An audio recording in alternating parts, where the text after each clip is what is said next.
This is the Deep in the Weeds podcast. I'm Anthony Huckstep.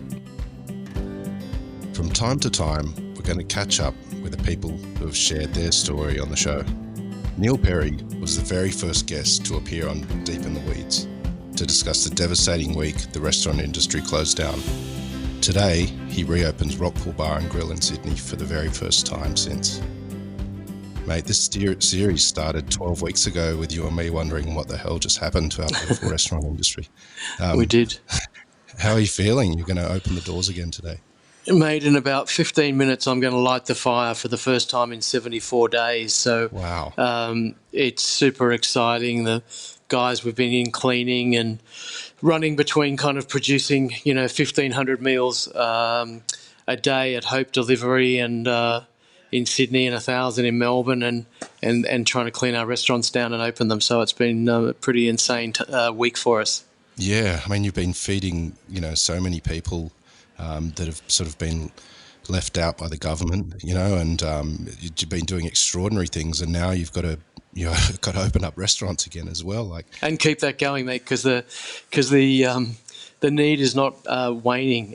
So I think we're up to 40,000 meals. We'll be 50,000 by the end of next week. So we're pretty pumped about that. Yeah, and that's going to continue on. And then as we open each restaurant and Rosetta that we use as a base, and our prep kitchens down in Melbourne that we use as a base, we will, figure out a way to continue to produce between the Sydney restaurants 1,000 meals and the Melbourne restaurants 1,000 meals every day for here until, my funding runs out, which I continually keep getting. So I would urge anyone to go to the Rockpool Foundation website and, give $5, $10, $50 if you can, because every $2 is a meal. Absolutely, mate. You're a bloody legend. It's amazing what you're doing. And I don't know how you have the energy as well to then open up, one of our most important restaurants ever, and how are you doing it? Like, what's different about this time?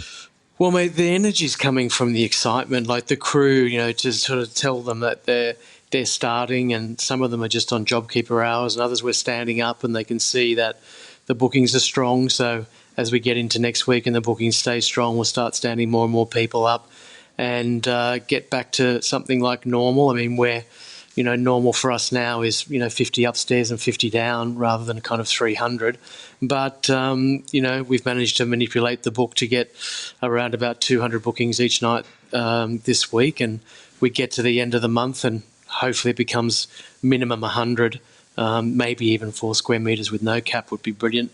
We'll open Spice up then, and of course down in Melbourne we get 50 covers on the 22nd of June, so Rockpool opens, and then the 12th of July Spice Temple and Rosetta will open. So we're just getting so excited about being able to do what we do. We nurture people every day. We create great memories for people. We love what we do. We love working with our suppliers and producers and our amazing customers and staff, and we've just been that's been taken away from us. So as I said, 74 days later to see the fire rage again tonight will be amazing. What is Corey Costello and the crew in the kitchen doing at the moment? Are they all hands on deck? Yeah, all running around. Sort of Pete the butcher's up cutting meat, and we've sort of finished cutting the fish, and the boys and girls have finished doing the tortellinis, and Corey and Santi were organising everything, and as I said, we've got the charcoal and the timber ready for the fire to ceremoniously light at about 3:15 and burn down, so it's perfect by 5:30. And we're also doing a crazy thing. We've done a Rockpool bar takeover of Spice Temple, so we're doing the Rockpool burger down there, plus the Spice Temple wings, cocktails and beers, and having a bit of fun down there. Oh, awesome. Well, when the doors swing open and the guests come back again, how are you going to feel?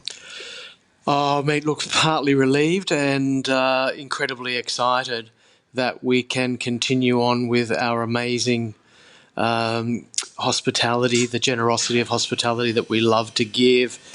And really importantly, I think we're going to be really, just focused on making sure we have small steps, because as restrictions lift, we can grow again and try and get back to where we were. I mean, some of our landlords have given us breaks, some haven't.